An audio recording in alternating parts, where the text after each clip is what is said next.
Ho, ho, ho, and a bottle of rum.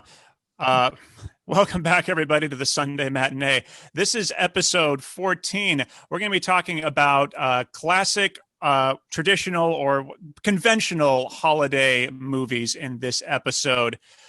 It's going to be a fun one. And with me, as per mostly usual, is Deya Osborne. Welcome back, Deya. Thank you very much. Nice to be here. But before we jump into our main topic, we got some news. Some of it's going to be stuff that we're going to be catching up on for the last 2 weeks because we did not have an official episode last week. But something that did pop up pretty late last week that I wasn't aware of and should have been. So Daya and I are, of course, connoisseurs of classic film, and sometimes we have to dip into Criterion or other alternate publishing labels to get some of those films. And Twilight Time is one of those labels that went under during the pandemic, and it looked like they were going to be gone forever. But it apparently they were revived by Screen Archives Entertainment. So they're now a label for them. I've checked out their catalog. It's not a lot right now. They probably lost a lot of rights to a lot of films after they were, potentially going to be gone for good. But it's awesome that they're back. It's good to have these alternate labels because, as we continually discuss in this show, the continued push towards digital distribution and streaming, et cetera, means that we do need those labels to be giving us our old movies that aren't going to be showing up on streaming services, unfortunately. So we look forward to what they can bring us on our wonderful home video. Indeed. But moving on, so I posted a lot about this as it happened. We haven't been able to talk about this on the show yet. Spider-Man 3 is slowly turning into the most interesting and anticipated film in Marvel's Phase 4 lineup, and their Phase 4 already looks bonkers cool. So already, of course, Tom Holland is coming back, and all of his regular castmates are going to be coming back. Benedict Cumberbatch had already been announced to star as Doctor Strange in the film, and they were said, we're going to connect this to the multiverse of madness. And I really think, because this is probably going to be Tom Holland's last solo film for Marvel before Sony steals him away from us, I really think Marvel decided they needed to go all out because for those of you who missed these announcements, this is so cool.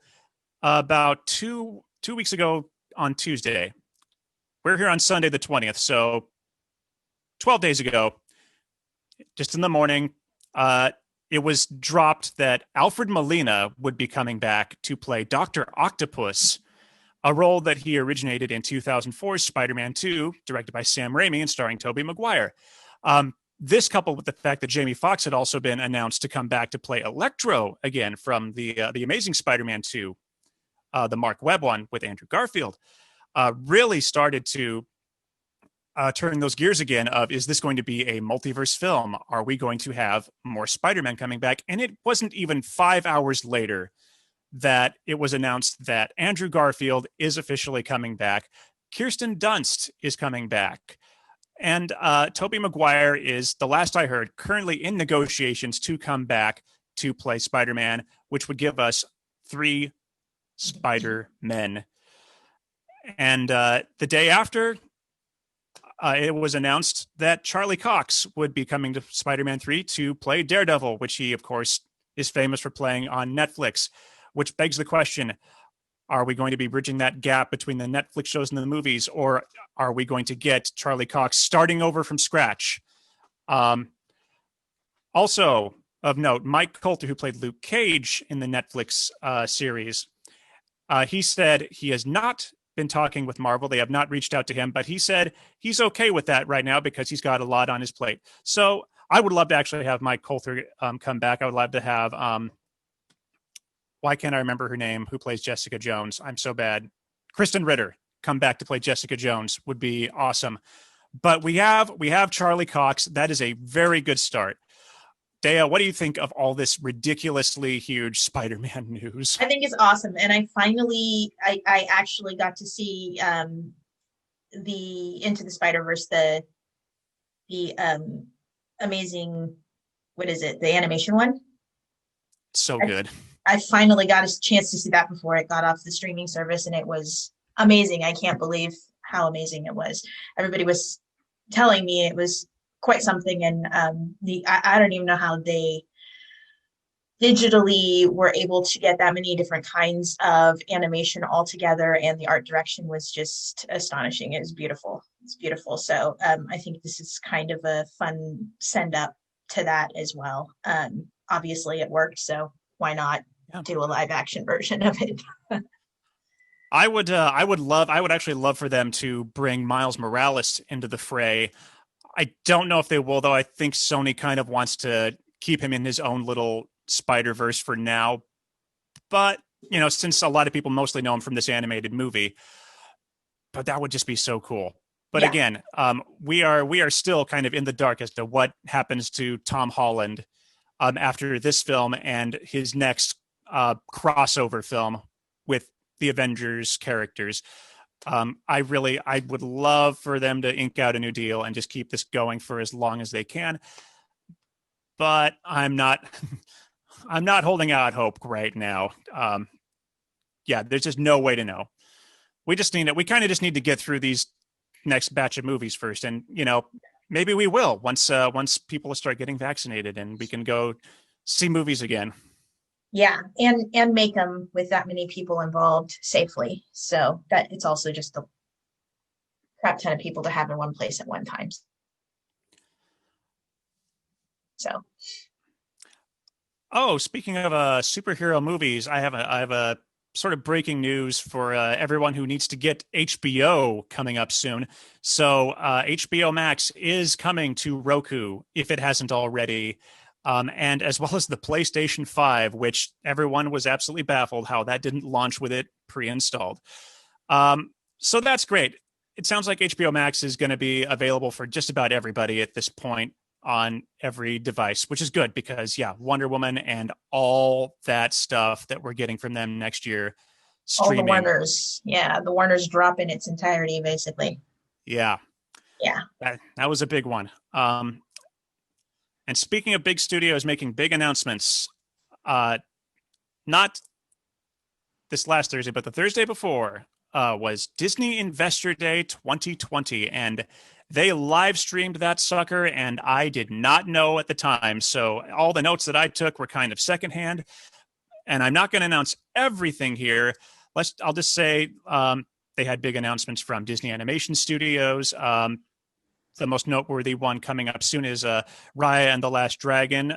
Their next animated feature is going to launch in cinemas and on Disney Plus Premier Access on March 5th.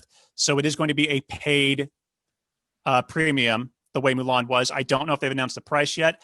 I am more willing to pay that premium to see a Disney animation film because they've been on a pretty good streak the last couple years with films like Tangled, the Wreck-It Ralph films, Frozen. They've been on a roll. Big Hero 6. They've just had a good streak, which I trust more than the recent live action films. So there's that. Oh gosh, FX is FX. They were Fox. Now they're on Disney, and pretty much everything that you would watch on FX is all on Hulu now, which is awesome. They've got new seasons coming up of all their classic shows like Archer, It's Always Sunny in Philadelphia. So we've got a lot to look forward to from FX, including down the road. This is probably the coolest one. They are creating a television series set in Ridley Scott's Alien universe. Oh, So yeah. Um, I'm going to go to the big two here, though, because they're the ones that I think a lot of people have got most excited about. Lucasfilm, first off. Uh, well, first off, obviously, we're getting a third season of The Mandalorian, and that's oh, awesome. that ending. It was so good. It Yes, was so good. great ending. We won't spoil it for you if No. you haven't seen it yet. It's so good. But we've got two shows spinning out of The Mandalorian. We've got Rangers of the New Republic, which a lot of fans are thinking is going to focus on Cara Dune and her character spinning off and doing some stuff with the New Republic.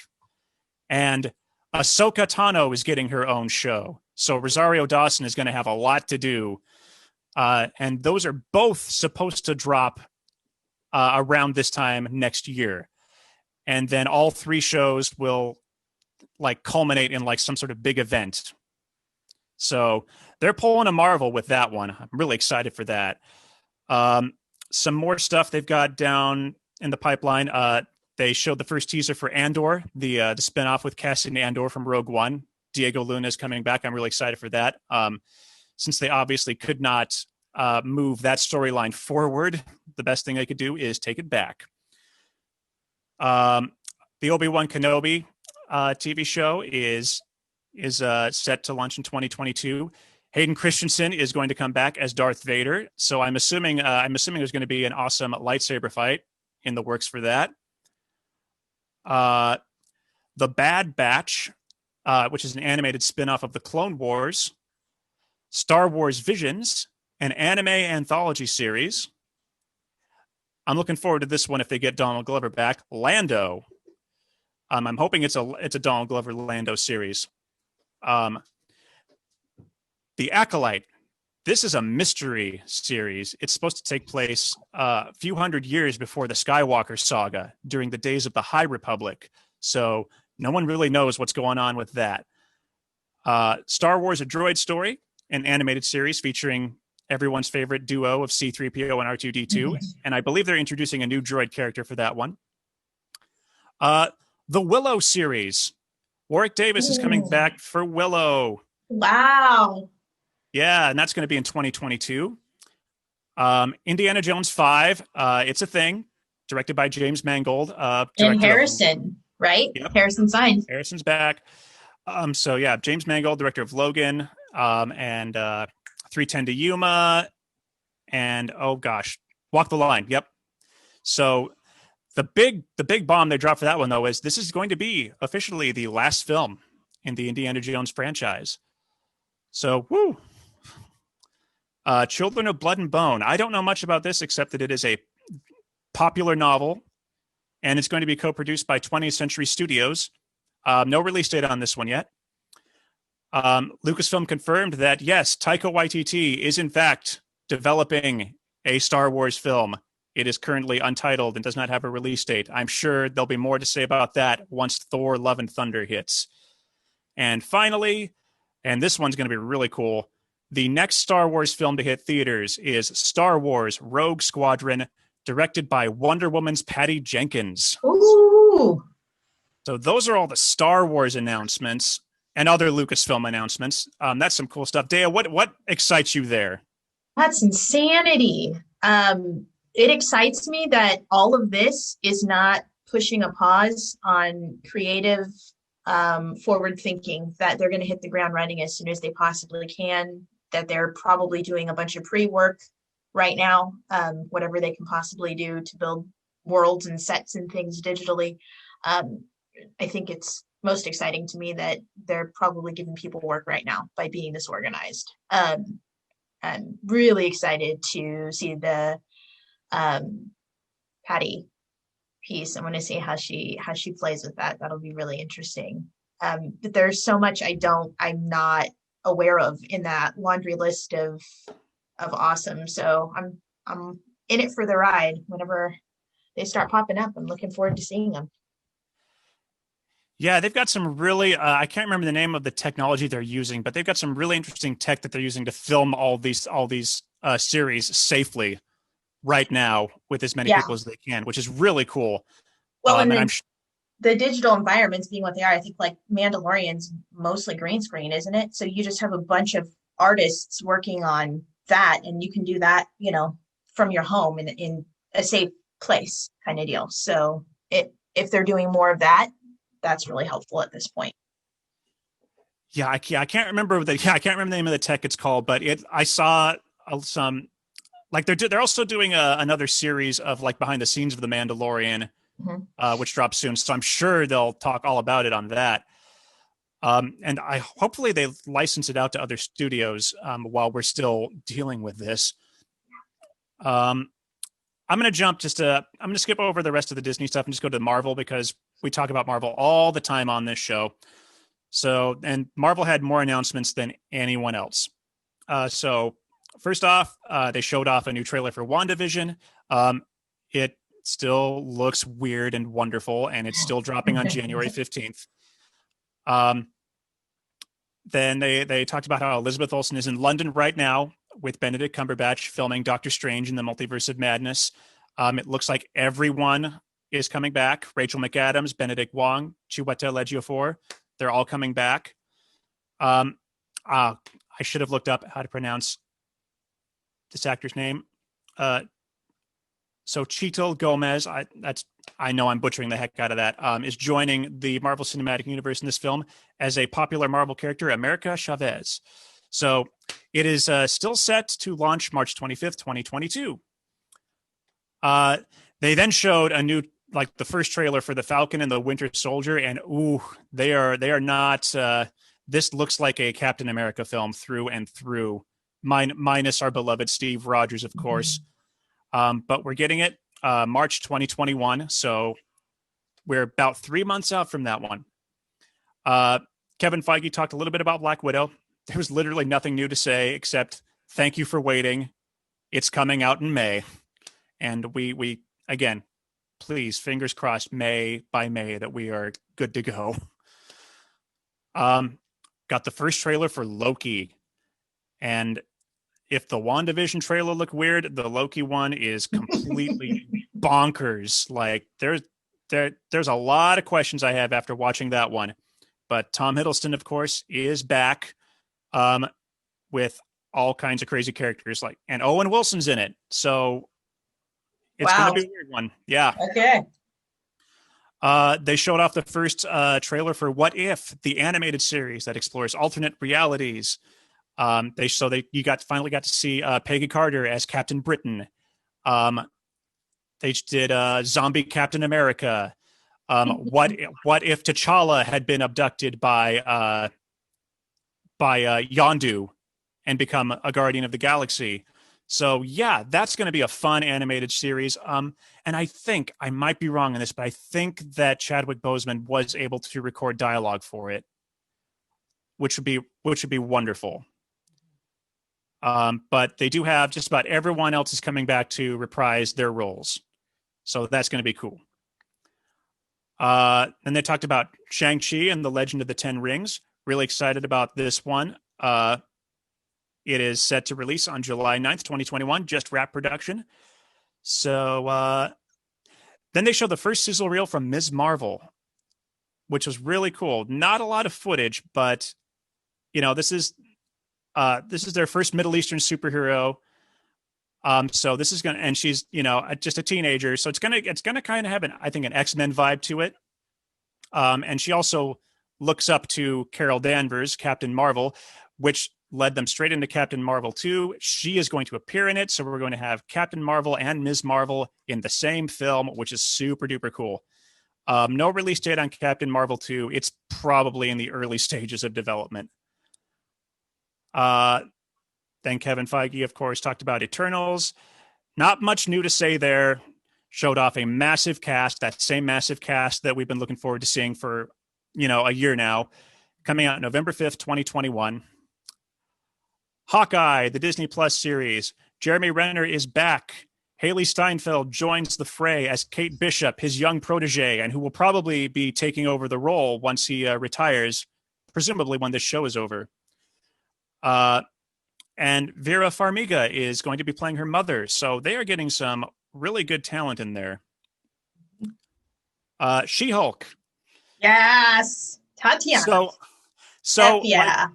Right after that was announced, I can't remember if she was on Twitter or wherever she was. She was like, I cannot confirm or deny that. So it's been confirmed now. It is official, and no one is surprised. But what is a surprise is that Tim Roth is coming back to play the Abomination, and of course, Mark Ruffalo will be there to play the Hulk. Yes. Sister, right? She's his sister. or She's his cousin or something. cousin. Yeah, she's his Yeah. cousin. Okay. And she has, as far as I know, She-Hulk has traditionally been more along the lines of the Professor Hulk character that we got in Endgame. She's much more in control of her rage, finds the balance. Uh, Moving on to Moon Knight. No new info here, sadly enough.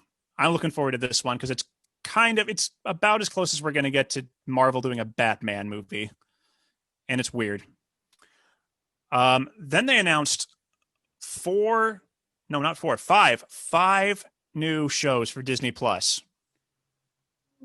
So first off is Secret Invasion, which is a massive event in the comics, and it's going to bring back Samuel L. Jackson and Ben Mendelsohn returning from Captain Marvel in a story about a sect of Skrulls that has secretly infiltrated Earth. So that's going to be a weird one. So we may actually see some villainous Skrulls now. Mm. Next up, we have Ironheart. So this was a cool announcement. So this is the story of Riri Williams, who builds the most advanced suit of armor since Tony Stark's Iron Man. So we now have a black female character taking over the Iron character role, which is really cool. Starring Dominique Thorne. And we can't just have one Iron person in this cinematic universe. We can't forget our old friend Don Cheadle, who is returning as Jim Rhodes in the television series Armor Wars, a story that explores Tony Stark's worst fear when his tech falls into the wrong hands, which seems to be what happens in all of his movies. All of them, yeah. So, and this one's going to be great and appropriate for what we're talking about today. James Gunn is going to write and direct before Guardians 3 in December 2022. We are getting the Guardians of the Galaxy Holiday Special. No. Yes, we are. Is Hemsworth, is Thor in it? Is he going to be? They did not drop any info enough on this one. So, but now that they're big, Star Wars did it after one movie. You'd think that Marvel would have done it ages ago, but they're definitely big enough to do this now. And speaking of the Guardians, everyone's favorite Tiny Tree is getting a series of shorts on Disney Plus, simply called "I Am Groot," which will follow the baby Groot. Moving back to the movies, Thor: Love and Thunder, one of the most anticipated of them. Christian Bale is confirmed to play Gore the God Butcher, the film's villain, alongside Chris Hemsworth, Natalie Portman, and Tessa Thompson. No surprises there with those three coming back. It is set to release on May 6th, 2022.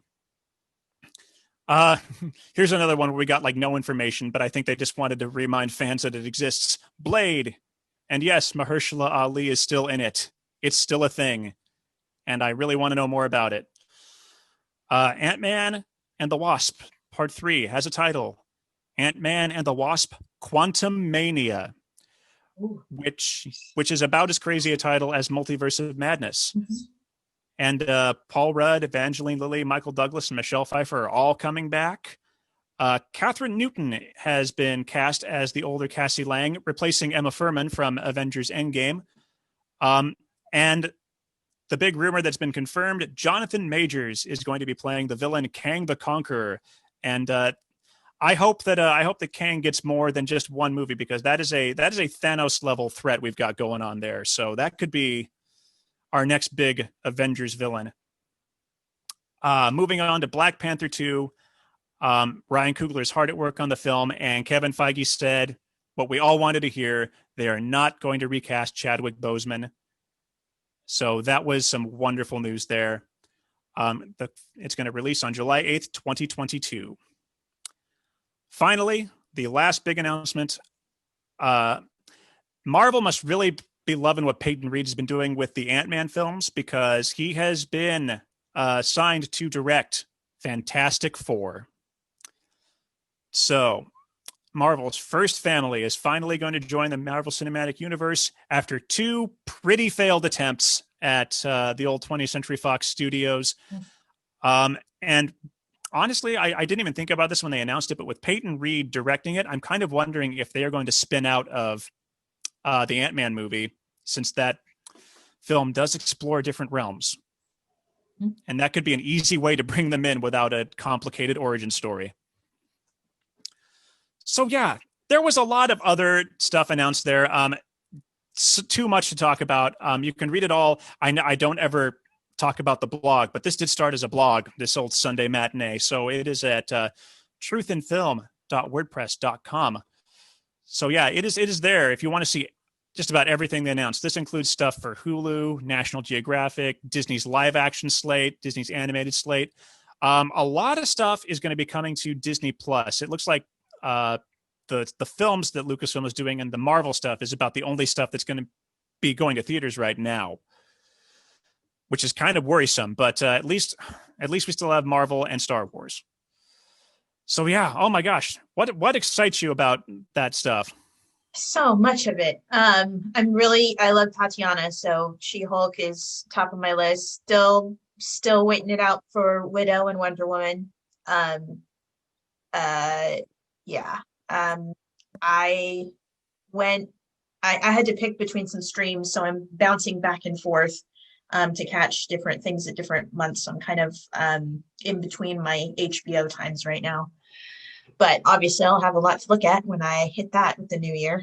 Um, so yeah, that's a lot. It's a lot ahead of us. Um, also Thor. I can't freaking wait. I love him so much. I love him as an actor. He's just uh ever since Ragnarok. Ragnarok. Thank you. Yes. He just got to open it up and have that extra little bit of humor, which I just freaking love. And he's so enjoying the hell out of that. So I'm all in for my Marvel kids for sure. Yeah, it's going to be the next year is going to be a fun one, and Yeah, yeah, we're just fingers crossed we get to see Black Widow where we deserve to see it. Damn it. I Um, know. I know. but moving on from the news and moving on from this hat, which I cannot fit over my headset. Um, so it's December 20th. We're 5 days away from the most the biggest holiday of the month, but of course there are several holidays we celebrate this month. And unfortunately, we don't really cover them much in film. I honestly do not know too many movies out there that are like following Hanukkah or Kwanzaa. It's Christmas is kind of the one that Hollywood likes to tackle. But hey, that's because Christmas is the biggest commercial holiday of the year. Mm. But we do get some great movies out of that. So let's open up this one question here. What defines a classic or traditional, or I guess we could call it conventional holiday film? That has changed the older I get. When I was younger, it was a very specific time. So it was like 1970s and predating that. That was to me what made anything classic. And the older I get, the more I prescribe to some of my favorite podcast fellas at Cinephiles. And it's anything that's lasted for at least 10 years and and is still bringing forward feelings, still excites you, still enlightens you after multiple watches, or makes you feel a certain thing, a closeness or an empathy, or I don't know, good memories of times past. And those are now what I would call a classic. So Nora Ephron, When Harry Met Sally is only from the 80s, which depending on when you're born, you could consider that a classic based on age alone. It's not really that old of a film, but I can't even conceive of being around the holiday time and not seeing that movie, that it's such a part of my holiday experience, like It's a Wonderful Life is, or White Christmas. So I think it's anything that brings up a tradition or brings up old time feelings or happy feelings or something that you want to relive or embrace, re-embrace again, I would say would be a classic.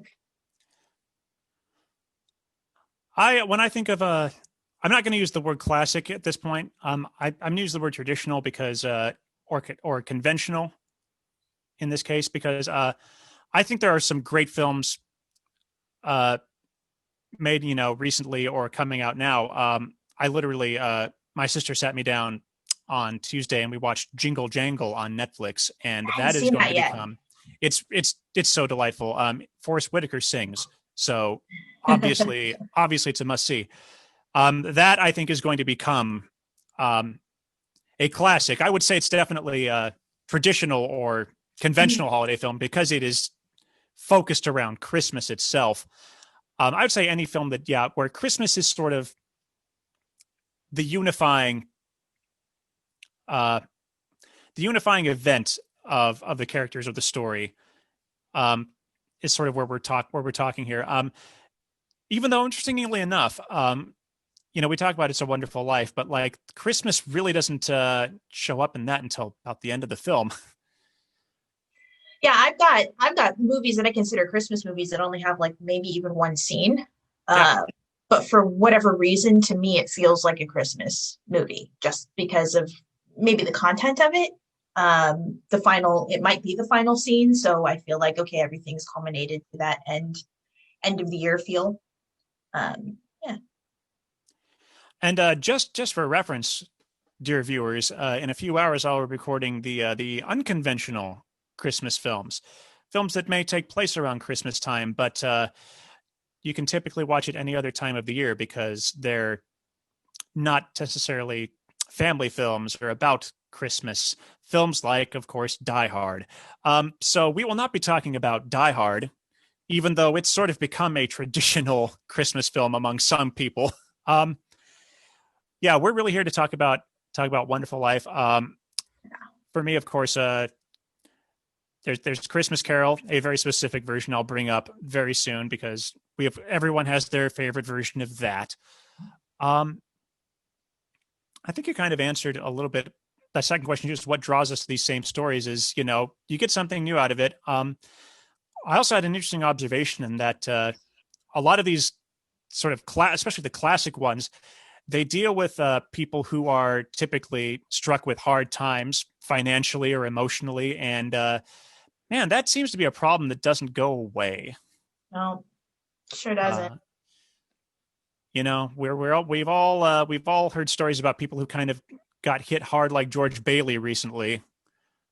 Um, People who are out of work or who are just people getting sick. A lot of people getting sick this year, and it has just been this year in particular. Really, if you hadn't opened your eyes yet, man, this is not the best place to live in that we want it to be. No. And sometimes it takes a movie for us to remind us of that. Well, and that I think art is so influencing in so many ways. You hear a song on the radio and it will remind you of a place and a time, an ex, or a fantastic moment you had, or you'll smell a smell and it will put you back to your grandma's kitchen when you were a kid or something like that. And I think a lot of the time the holidays are rough for a lot of people. They're lonely. You don't always have money to go home. You don't always have a home.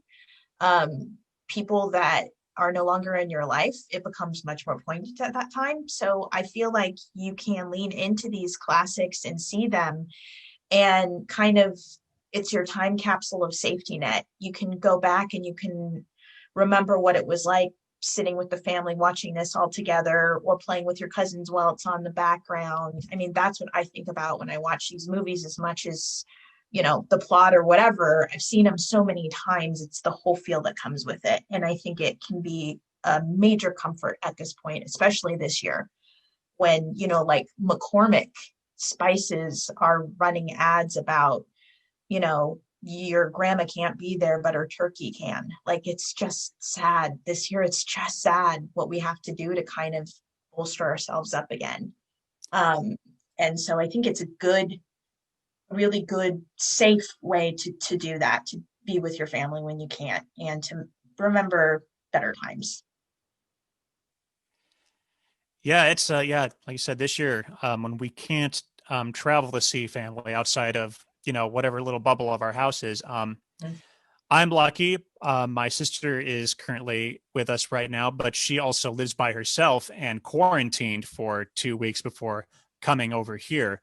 Um, I have on my mom's side of the family, I am one of, I can't remember how many of us there are, but the cousins are in the double digits on that side of Right. the family. And it's like, Yeah. so we have these big gatherings, and all the aunts and uncles and grandmas there. And it's like, no, not this year. Mhm. Definitely not. We would be that super spreader event if that were to happen. Oh, absolutely. And since Thanksgiving, my mom and her sisters have been calling in Zoom call and watching. They just, pick whatever off of whatever platform and they just watch one of these movies together. Um, it's kind of in the background. They'll kind of talk to each other while it's on, but it's like everybody's got their, PC to the side of them, sitting on the couch with them, and you can just kind of interact as much as you can. So yeah, it's a good, safe way to still kind of participate in a holiday event with the family, um, especially this year, I think. So, what would you say are, and I did not, I know there are no limits here today. It's since it's just the two of us and Yeah. not a crazy group of five. What are your favorite? And let's talk about what are our favorite holiday movies, the traditional classic, you know. Holy crap. I have so many. White Christmas is my number one. When I was little, me and my cousin were always we were always the sisters. We would get up and do the dance. I think many little girls did growing up. My aunts did it too. So White Christmas, definitely It's a Wonderful Life. As I got older, the holiday, I watch it constantly. I watch it year round actually, just anytime I need a little pick me up. Bells of St. Mary's, Harry Met Sally, Meet Me in St. Louis. Love me some musicals. While You Were Sleeping, You've Got Mail, A Christmas Story. It's always on in the background at some point. Muppet Christmas Carol, specifically talking about which Christmas Carol is your favorite. Miracle on 34th Street. Pretty much the entire TCM lineup, but I am picky about my Christmas Carol. I do prefer the uh, Muppets. we've talked about this before, and yes, the Muppet Christmas Carol is also my favorite. There's in my eyes no better Scrooge than Michael Caine. Right? Um, and allowing the Muppets to sort of add that wonderful level of whimsy that they do Mhm.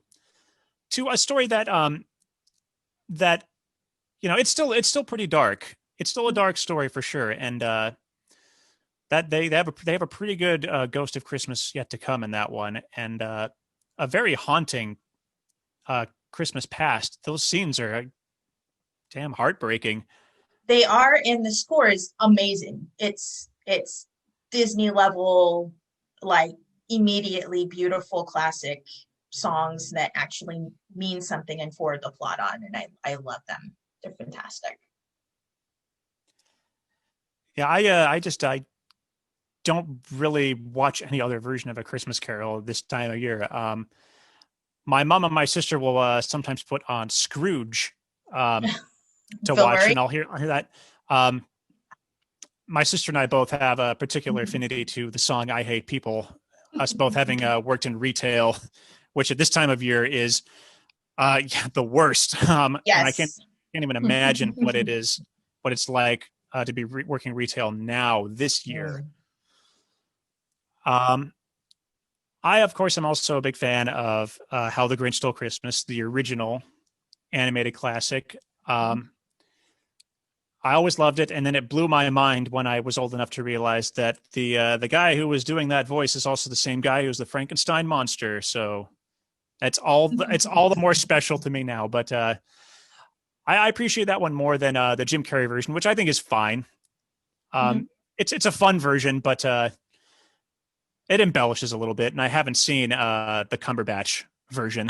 I just saw it this year. It's interesting. It's for a different generation, I guess you would say. Every once in a while, they're just going to pop out a new one, I guess.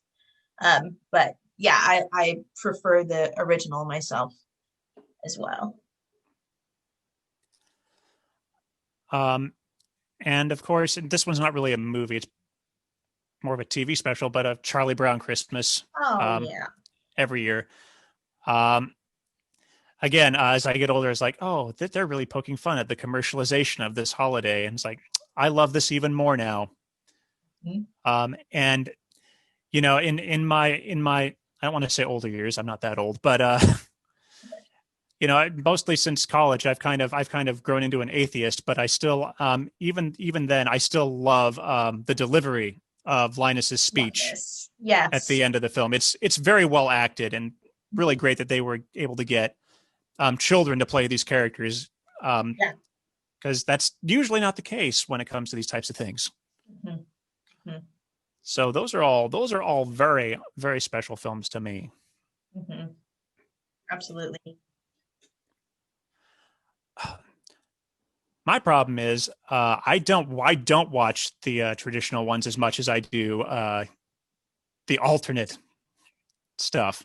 So alternate as in you don't ever think of it as a Christmas movie or like Krampus and Bad Santa. Yeah, like Krampus, Bad Santa, Die Hard, All um, all of that. Okay. Yeah. all that. Because again, Krampus definitely is a Christmas movie for sure, but it's also like you wouldn't sit down with the entire family and Not be like, really. "Oh, look at this wholesome film that's going to make us feel all great this holiday season." Yeah. Definitely not. And I think that's what these films set out to accomplish. Is by the end, you should probably feel somewhat better. Yeah. Um, someone should either have learned a valuable lesson or you know dug themselves or have them have or been dug out of a terrible Mhm. situation. But at the same time, be better than Hallmark movies. Yeah. There's a lot of those, and some people need them. So Yeah. there you go. They're there for you. But yeah, I like a little bit more spice to whatever it is that I'm watching than the same meet cute yada yada um little kerfuffle and then everything's fine. And you could say that happens in the classics quite a lot, but I feel like there's better acting happening. So it's one thing when it's formulaic and acted Oh yeah. well. Those those Hallmark films all follow almost the exact same formula Yeah. for every single one. And that's kind of, I think, their plan. I think they're, that's sort of what they market on, and that's why people love them, is that they're easy. They don't challenge you very much, and that, yeah, you know it's going to end well, and that's, that's all some people need at the end of the day. So yeah, they don't really make it in my list though here. Oh, I would be woe to not mention, of course, some of those Rankin Bass holiday classics. Rudolph The the Red-Nosed Oh Reindeer. yeah, We cannot of all of them, cannot forget Rudolph. It is probably their best. Rudolph, and Frosty the Snowman, and yeah, all those bad boys from, geez, the '60s, I want to say, where they filmed in the '60s. I think so. I feel, yeah, yeah, because they have like Fred Astaire, and yeah, so they've got some of the old guys in it. Good old Burl Ives as Old Burl Sam the Ives. Snowman. Oh my goodness, and Elf. I gotta add Elf. It's so good. Yeah, I would say Elf is one of those contemporary films that has earned its place among the Mhm. sort of traditional because it is. Yeah, of course it is. He's an elf. Just the full embrace that he does, and the little nod to, what's his name? Ralphie, who's cast as one of the elves. Kingsley, right? Oh, Billingsley, Peter Billingsley. Yeah. Now usually primarily a director, but they put a little nod to him, and for lives too, right? Because he's the snowman. Oh gosh, I don't remember. It's been a long time since I've seen Elf. It's not my favorite. I enjoy it, but it's not the one I watch every year. Yeah, Um, no, that one I think because everybody was so into Will Ferrell, and I just couldn't get on board um, until I saw him in that in Stranger Than Fiction. Those are the two that I can handle him in. This other realm of comedy just is beyond me. But those two I love. well, I also love that in Elf they were able to blend the old comedy with the new and bring in Bob Newhart and Ed Yes. Asner. I mean, seriously. Yeah. And Mary Steenburgen, who's everywhere and everything and should be because she's magical as a Yep. human. I love her. Yeah. Oh, Cool, cool. I'm running out of ideas here. I can't think of any more Christmas movies.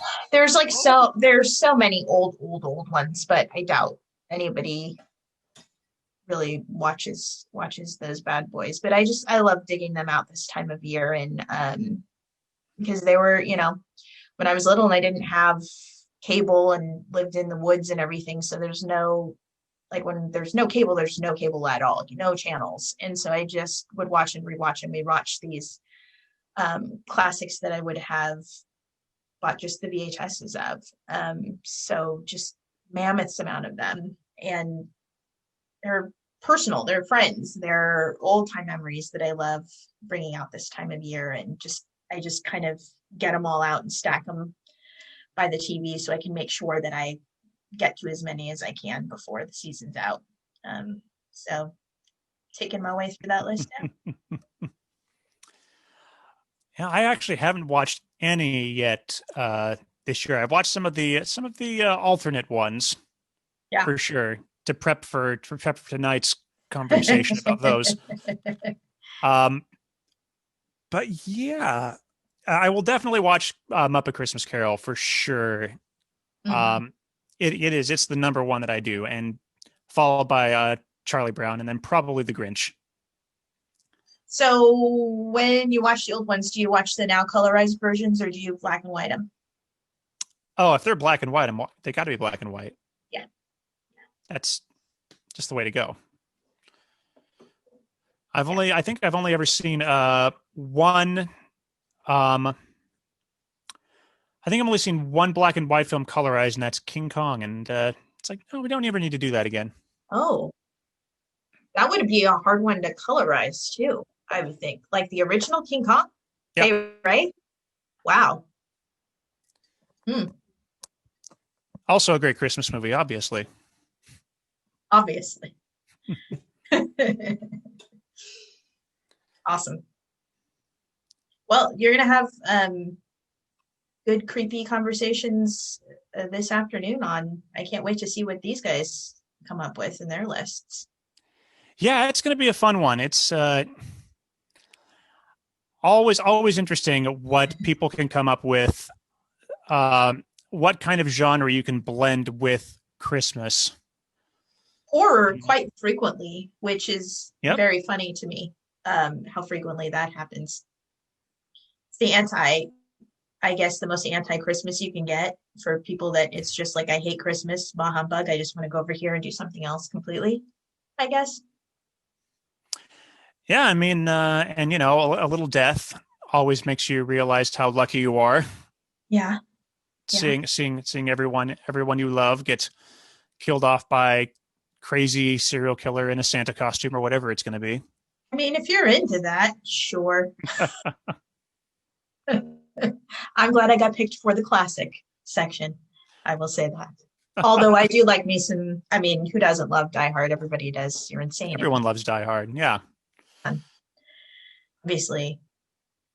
That is that I would say is the pinnacle of the unconventional holiday films. Everyone knows Die Hard. Yeah. Yeah. He's a magic little bauble too, bringing us Rickman, bringing us the best that Bruce Willis was going to be able to bring forward as an act. Like this is what I do the best out of everything that I do. And then the director, like it would kind of, it's a perfect little awesome movie. And Alan Rickman being a British German, like you do. British, no, what is he? Are they Russian or German? How come I can't remember? Oh yeah, they're German. They're German. Okay. Yeah. Well, I think since we've talked a lot about, there really wasn't that much on the itinerary today, everybody. So I think we're gonna just wrap it up here pretty soon. So get some closing thoughts in here. Yeah, what do you think? Christmas? Yeah, let's have more Christmas. Let's have more Christmas and dive into the whatever makes you feel good this time of year. anything, any of the old timey movies that you remember as a kid, I would consider that Christmas. Anything if it has nothing to do with Christmas, just dive back into the happy memories. It's been a hard freaking year. And I'm just gonna say, yeah, go get out there on Netflix if you haven't watched Jingle Jangle. It is just a delightful film. Like I said, Forrest Whitaker. Always fun to watch Forrest Whitaker. Oh, and Keegan Michael Key is in it as well. Well, yeah, I just saw him do prom with everybody in the planet who wasn't in Jingle Jangle. All the rest of them. So yeah, everyone out there, I hope that you can have a good Christmas this year. That you're able to get in touch with family virtually, on the phone, whatever. I know it's tough, but please don't make those big trips with those big gatherings. We're getting closer. We are starting to get vaccines, which is a wonderful thing, because it means that next Christmas can be all the better, Yes. and next year at the movies can be all the better. Um, so this is actually these two episodes I'm recording today are going to be the last episodes of the year. So yeah, I mean, thank you so much, Deya, for joining me on this journey this year. You are one of my most prolific returning guests. So And you did it's 15 in 1 year in your like a crazy year for you to start something like this to yeah, begin with. So not even a full year. congratulations. So I know. um, so I'm gonna be thanking everyone who's been on the show in the next episode when I have more people. But yeah, so I'm thinking of kicking off next year. So obviously, I'd love to have you back for this one with a Wonder Woman spoiler cast. Um, so and probably a best and worst of 2020 because I don't know how long the best list is going to be with 2020 in movies, but there's going to be a lot of what the heck. Mm-hmm. And what Yeah. do we? You know what? While I still have you here in the year 2020, what are you looking forward to in the movies next year? Going to them. I feel like finally now that we have multiple uh drugs that we can get out there and the second one is a little easier to transport and everything. I feel like I actually can see going to a movie and sitting with people within the year 2021. I miss that experience. I miss participating in a whole crowd laughing and feeling that whole feeling again. Um, Seeing something for the first time with a bunch of people who love it. So I'm just looking forward to the experience again with friends, you know? You know what? Since I still have you here, and we are still like way early at this point. Mm-hmm. Um, so gosh, do you think that I don't have the list with me again, but I know that HBO is like parceling out these movies from Warner Brothers, Yeah. like one a month, and only showing them for a limited time. When oh gosh, like are do you think there's a chance that by May, when the big ones like Black Widow and for me, Godzilla versus Kong, when the big ones really start to drop, do you think we'll be back? I I'm hopeful. The X factor really, I guess, would be the anti-vaxxers, how willing people are to go in and get that, and what the scientists seem to feel like we need, how many people need to be immunized within the population in order to knock it back enough to be safe.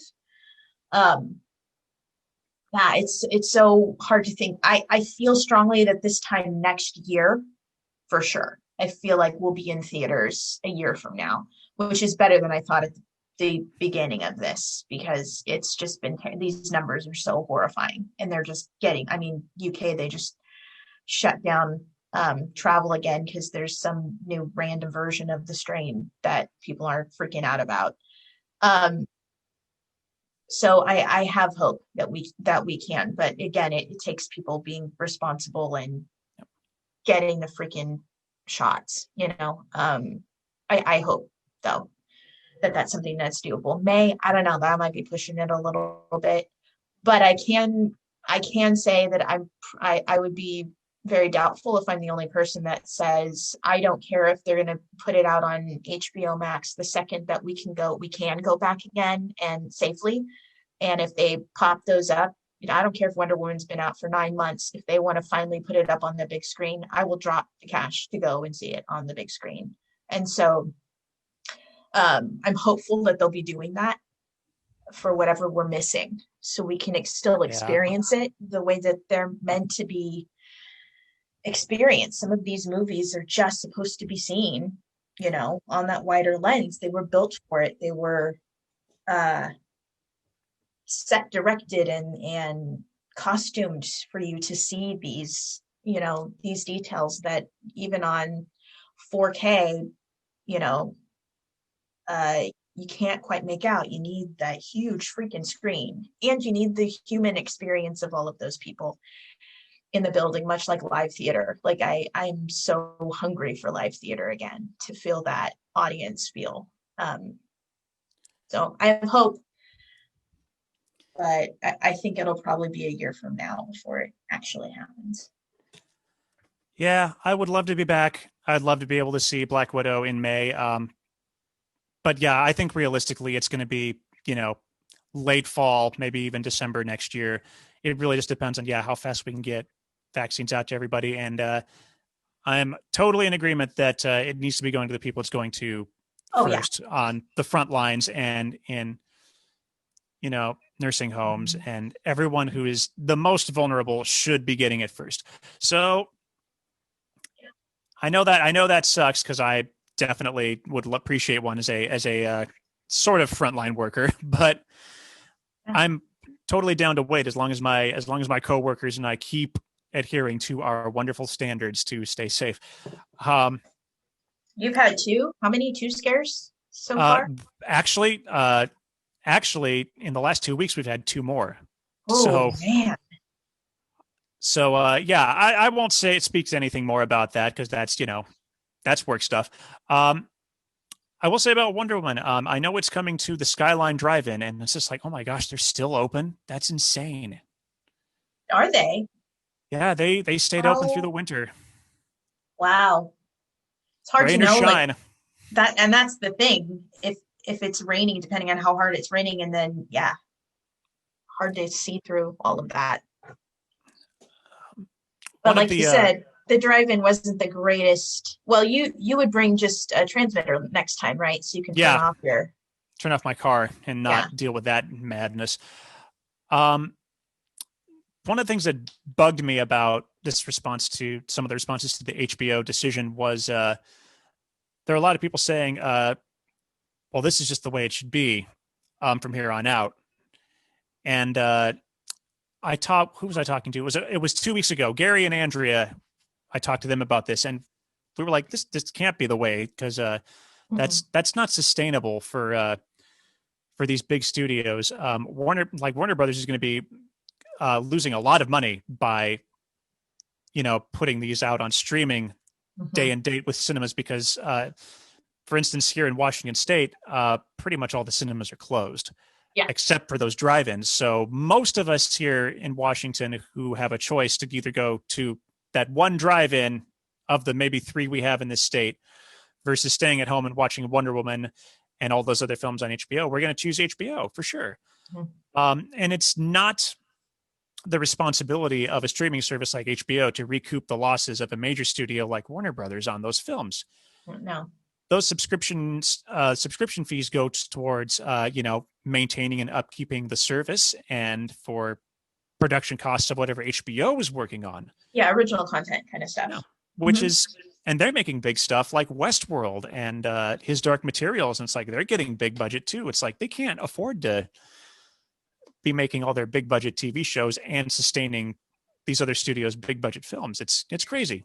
No, and you can't do the Disney Mulan thing for every release because yeah, it was a $30 ticket item, but it's $30 for one household when really to recoup these $1 billion movies, they need $30. They need the $20 ticket from every person attending Yeah. in order to make the money back at the level they need to. So yeah, you're right. They're gonna have to figure out something to go back to the film release. Also, that's just like there's a different audience. They've figured out the different ways that they film and the different special effects and all of that kind of stuff for the TV versus film. And film is shot in such a way that it's supposed to be seen this way. We're supposed to see it this way.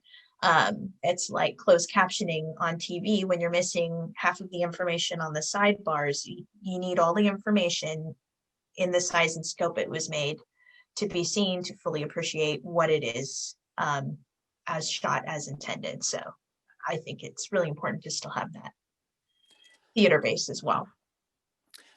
Yeah, another argument that I appreciate this argument, but I also have a counter argument is that this is the way it should be because it's just easier for big families to stay at home and do that, with kids and to not have to hire a babysitter. And of course, you and I are on the alternate end of that argument. We have our pets who do not require Yeah. that much Oh, maintenance. I can, yeah. and who will not sit down and watch movies with us when we do that. My cats will occasionally look at the TV, but I know they don't know what's going on. They don't care. They're not going to talk about it with me afterwards. So it's good for you and me to get out Yeah. with our friends and go see movies and be together because we don't have, like I said, we don't have our big families. Yeah. Did have a conversation with my bud the other day of what the theaters might have to do in order to bring people back again. And we're wondering if they're going to tend to do more Cinnabar-esque. So they're going to have to figure out ways to get adults who've now been spending an entire year watching TV at home in their underwear and totally fine with that to drop that kind of money to come back out again. So it's like, oh, will they put more bars in there? Will they start separating and make like a Chuck E. Cheese version for kid movies where you take the kids to this thing and they run around and blow off energy and then they go in, they see their movie? Or like, will theaters become more specialized just in order to get you to come in again? And that might have to be something that they do, especially if this ends up being a 2 year 2 year deal of people just getting used to the habit of, you know, I I bought my 90-inch screen now at home, so why should I go out and see this thing? I know why I want to see that thing, but not everybody will, you know. So I'm kind of interested to see what they do to bring people back in when it's time to do that. And another side of this argument that pretty much applies to almost everyone I've talked to on the show, since we're all theater people, is, and I'm talking live theater now, we're not talking cinema, is you can't make these same arguments with live theater. It is not, I've been doing this all year with the radio shows. It is not the same thing, and we cannot keep doing this for live theater. You've done a couple of them this year. It's like it is absolutely not the same thing. Even if we were to get the actors back on stage and just stream the performance, it's still we've already seen it this year. Like having cardboard cutouts at baseball games is like, this is not the way to go. We can't have cardboard cutouts in a theater space. So, if you want to make that argument for cinema and you start extending that argument into other sort of events like that, it's like, oh man, we can't do it. Well, in the theater, the audience is the final participant. We have to have that. It's for timing, it's for energy. There's so many things that we gain from having that. And you can watch our late night hosts and see what that struggle has been. For me, Colbert is the one who's really been able to understand those beats, even in the silence. But he is a master theater performer. He's been a theater actor for years. So he can kind of bring that in his head and understand his beats and things like that. But as a performer, you need that live energy. And even doing reads, I was surprised at how different doing Zoom reads versus just sitting on a stage together and doing a read is, because you can still feel the other person's intake of breath. You can still see from, you know, your side view when somebody is moving or wants to interact, and you can't on the Zoom if you're paying attention to, you know, the camera, and you're not able to look down at you, because I'm supposed to look at the camera in order to meet your eyes, kind of deal. So yeah, for live theater, this is not going to be something that will be able to be a long-term fix, as it were. We need to figure out how to get back to doing that. But that's another whole other level of safety we got to figure out too. Yep.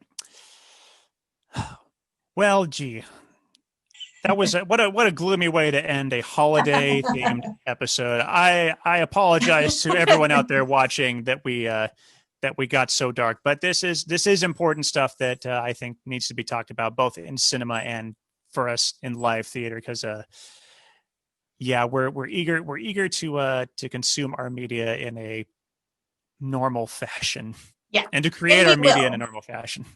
We will. I believe that we will. We'll figure it out. So my Christmas present, Dea, to you Sarah. Mhm. is we will not be doing trivia today. I don't have a chance to not get on the board again. That's fantastic. Thank you. Um, we are already at the point, and it's gonna be officially announced in the next recording this evening. You know, Sarah is at 5. You know, no one else is. There's no one who can win it all tonight except her. So congratulations to Sarah. Um, Congratulations to Sarah. Well uh, earned. so again, Dea, thank you for joining me on this. I look forward to starting the new year with you, talking about Wonder Woman and what we look forward to and what we look back on when that happens sometime. But I'm taking a week off next week, so it's not happening until next year. Nice. You have a good one, sir, and have an excellent recording tonight. We shall endeavor to do so. All right, so thank you everyone for tuning into this short but very cheery holiday episode. Uh, and check out episode 15. I'll be recording it in about 90 minutes, and hopefully we'll be dropping it tomorrow on the same time as this one. Just to plug again really quick, so that blog is, I need to memorize where all my things are. Truthinfilm.wordpress.com. We're on Facebook at I think we're Truth in Film at Facebook.com as well. I am so bad at this. And I can't find out on the mobile version. That's super duper cool. But we're on Facebook. We're on Twitter at Sunday_matinee. We're obviously on YouTube. You're probably watching us right now on YouTube. Please like, please subscribe. Please send in trivia questions. Let's get the new year started right with trivia questions from you, the audience, and not just ones that I come up with. At fisheyelensseesall@gmail.com. You can reach me there with your trivia. Or if you just want to be like, hey, Ben, talk about this. And maybe we'll talk about that. Who knows? You know, what do you, the audience, want to hear about? Let us know. So thank you, Deya. Thank you, everyone, for watching. Have a happy holiday, and we'll see you in 2021 or in just a few minutes for episode 15.